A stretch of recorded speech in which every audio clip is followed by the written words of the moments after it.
Eu já falei muito sobre a importância da hemoglobina nas células vermelhas sanguíneas, então eu pensei em dedicar um vídeo inteiro à hemoglobina.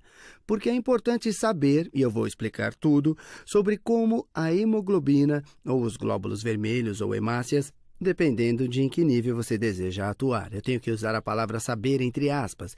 Eles não são seres conscientes, mas como sabem quando pegar o oxigênio e quando deixá-lo. Então isso aqui é, na verdade, uma imagem da proteína hemoglobina. Hemoglobina. Ela é composta de 4 cadeias de aminoácidos. Essa aqui é uma delas, essas são as outras duas. Nós não vamos entrar em detalhes sobre isso, mas estas parecem com fitas espiralizadas. Elas são um aglomerado de moléculas e aminoácidos que estão enrolados, como esta aqui. De algum modo, isso descreve sua forma. E em cada um desses grupos, ou dessas cadeias, você tem um grupo M, aqui em verde. Um grupo M. Ele fica na borda da hemoglobina. Você tem 4 grupos M e as globinas são essencialmente o resto dessas estruturas proteicas da cadeia de 4 peptídeos. Esse grupo M é bastante interessante. É, na verdade, uma estrutura de porfirina. E se você assistir ao vídeo sobre clorofila, vai lembrar da estrutura da porfirina e no centro dela, na clorofila, havia um íon de magnésio e aqui no centro da hemoglobina há um íon de ferro. E este é o lugar onde o oxigênio se liga. Assim, na hemoglobina, você tem 4 locais principais de ligação do oxigênio. Tem lá, talvez aqui, um pouco atrás, ali e ali. Porque é hemoglobina, oxigênio liga-se muito bem aqui, mas ela tem várias propriedades e uma a torna realmente boa no transporte de oxigênio e também na liberação deste quando precisamos de oxigênio livre. Ela apresenta algo chamado ligação cooperativa. Ligação cooperativa. E este é apenas o princípio de que, uma vez ligada a uma molécula de oxigênio, digamos que uma molécula de oxigênio liga-se aqui.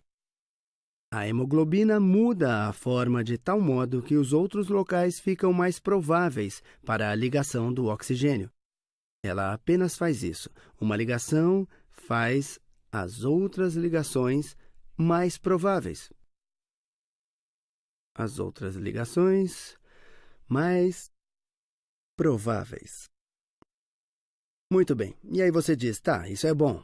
Ela se torna um excelente receptor de oxigênio quando está viajando através dos capilares pulmonares e vai se fundindo a partir dos alvéolos.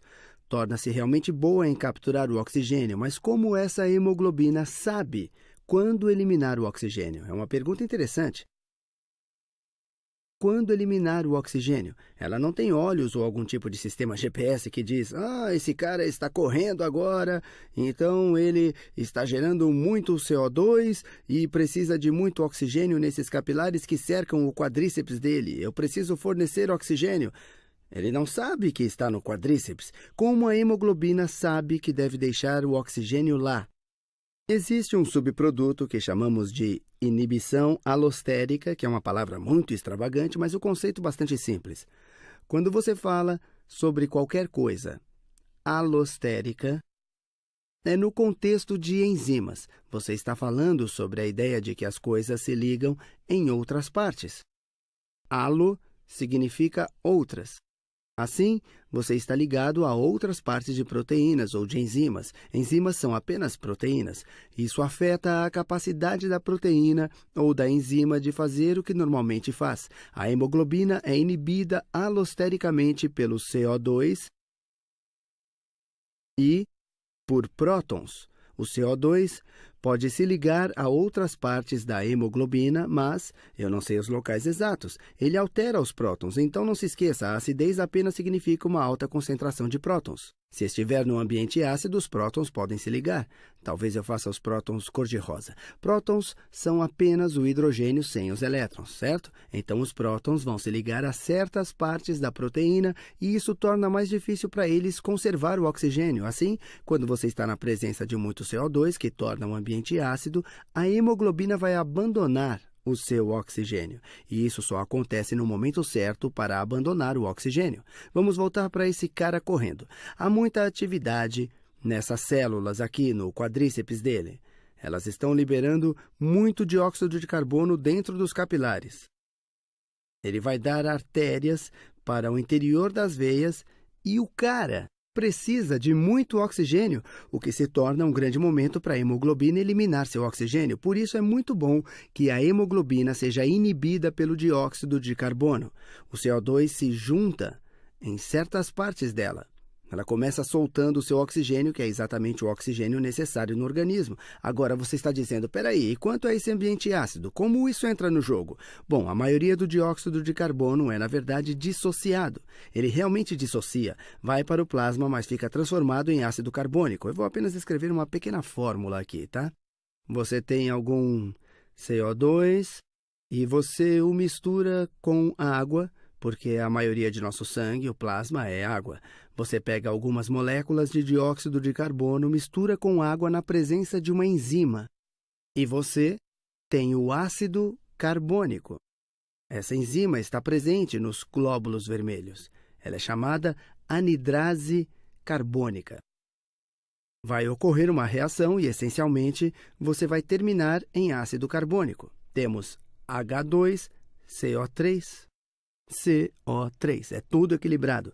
Temos 3 oxigênios, 2 hidrogênios, 1 carbono. É chamado de ácido carbônico porque ele doa prótons de hidrogênio muito facilmente. Os ácidos são dissociados em sua base conjugada e os prótons de hidrogênio saem muito facilmente. Então, o ácido carbônico é dissociado muito facilmente. É um ácido, embora eu vá equilibrá-lo logo. Se alguma dessas anotações o confunde ou você quer mais detalhes sobre elas, assista alguns vídeos de química sobre dissociação do ácido, equilíbrio de reações e tudo isso. Ele pode doar um desses hidrogênios, mas apenas o próton, e mantém o elétron desse hidrogênio. Assim você fica com um próton de hidrogênio positivo. Você doou um dos hidrogênios, ficando com apenas um hidrogênio. Esse é, na verdade, um íon bicarbonato. Ele apenas doou o próton, manteve o elétron, então você tem um sinal negativo. Então a carga tende sempre para o neutro e essa aqui se torna neutra. Portanto, eu estou num capilar da perna e deixa eu ver se eu consigo desenhar isso. Digamos que eu esteja no capilar da minha perna. Deixa eu usar uma cor neutra.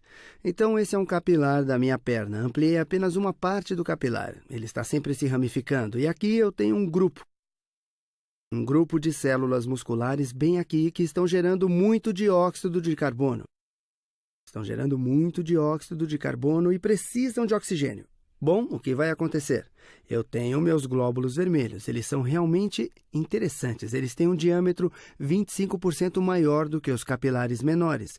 Então, eles ficam apertados enquanto atravessam os capilares pequenos, o que faz com que muitas pessoas acreditem ajudar a liberar seu conteúdo e talvez alguns dos oxigênios que eles têm consigo.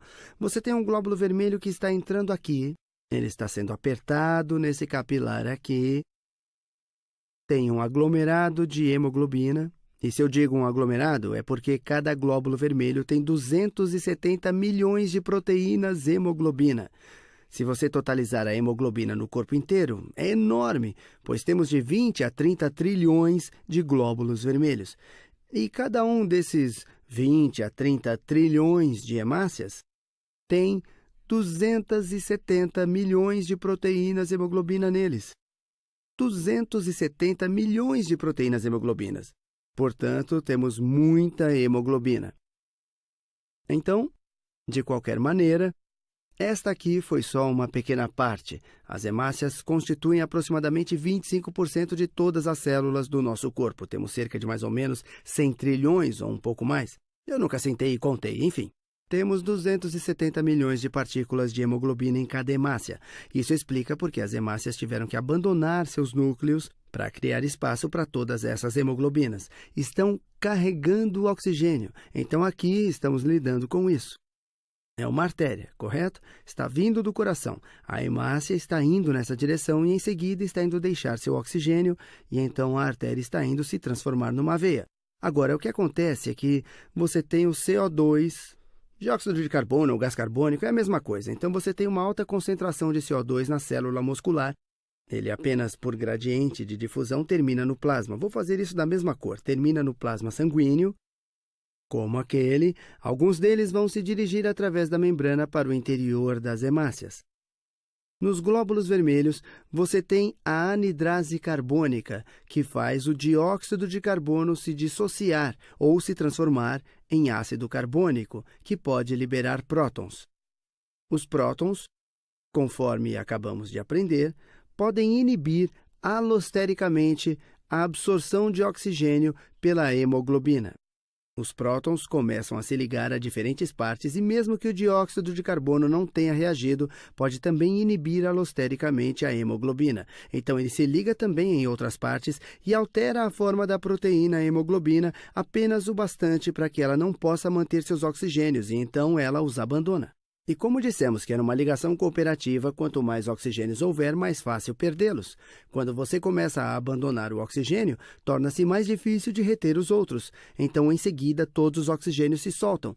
Esse, pelo menos na minha cabeça, é um brilhante mecanismo de soltar o oxigênio, apenas onde é necessário. Ele não diz apenas, eu deixei uma artéria e agora estou numa veia, talvez eu já tenha passado por alguns capilares aqui e vou voltar por uma veia. Vou liberar meu oxigênio aqui, porque então seria apenas liberar o oxigênio à toa por todo o corpo. Esse sistema, por ser inibido alostericamente pelo dióxido de carbono em um ambiente ácido, permite liberá-lo onde é mais necessário, onde há mais dióxido de carbono, onde a respiração está ocorrendo mais vigorosamente. Então é um esquema fascinante. E apenas para ter uma melhor compreensão disso, eu tenho esse pequeno gráfico que mostra o consumo de oxigênio pela hemoglobina, ou como ela pode ser saturada. E você talvez possa ver isso na sua aula de biologia, enfim, é uma boa coisa para aprender. Então, aqui no eixo X, ou eixo horizontal, temos a pressão parcial de oxigênio. E se você assistiu às palestras de química sobre a pressão parcial, sabe que ela apenas significa a frequência com a qual você está sendo colidido pelo oxigênio. A pressão é gerada pelos gases ou moléculas colidindo. Não tem que ser gás, mas apenas moléculas colidindo. E a pressão parcial de oxigênio é a quantidade de pressão que é gerada pelas moléculas de oxigênio colidindo. Pode imaginar você indo para a direita. Vemos cada vez mais oxigênio ao redor, de modo que vai haver cada vez mais colisões pelo oxigênio. Portanto, esse gráfico mostra apenas quanto de oxigênio está em torno e colidindo, certo? E, em seguida, o eixo vertical informa quão saturadas estão suas moléculas de hemoglobina. Esse 100% significaria todos os grupos M em todas as moléculas de hemoglobina que estão lado a lado com o oxigênio. 0 significa nenhuma, quando você tem um ambiente com muito pouco oxigênio. Isso é o que realmente mostra a ligação cooperativa. Vamos então dizer que lidamos apenas com um ambiente com muito pouco oxigênio. Então, quando um pouco de oxigênio se liga, torna-se cada vez mais provável que outros oxigênios vão se ligar. E é por isso que a inclinação da curva é crescente. Eu não quero entrar em álgebra e cálculo aqui, mas, como pode ver, estamos achatados e então a inclinação aumenta. Então, como nos ligamos a algum oxigênio, torna-se mais provável que a gente se ligue a mais outros, e em algum momento se torna difícil para o oxigênio colidir só aqui dentro da molécula de hemoglobina, mas para isso existem aceleradores por aqui. Agora, se temos um ambiente ácido que tem muito dióxido de carbono, inibir a hemoglobina alostericamente não vai ser tão bom. Então, num ambiente ácido, a curva para qualquer nível de pressão parcial de oxigênio ou qualquer quantidade de oxigênio vai mostrar menos hemoglobinas ligadas. Vou fazer isso numa cor diferente. Então, a curva ficaria assim. Curva de saturação vai ser mais ou menos assim. Então, esse é um ambiente ácido. Talvez haja um pouco de CO2 aqui. Então, a hemoglobina está sendo inibida alostericamente. Alostericamente inibida, de modo que é mais provável abandonar o oxigênio nesse momento. Então, eu não sei o que achou disso, mas eu acho brilhante porque essa é a maneira mais simples para elas abandonarem o seu oxigênio onde é necessário. Nenhum GPS é necessário, nenhum robô para dizer: eu estou agora no quadríceps e o cara está correndo, vou liberar meu oxigênio. Ele faz isso naturalmente porque é um ambiente mais ácido, com mais dióxido de carbono. Ela fica inibida e então o oxigênio fica liberado e pronto para ser usado na respiração.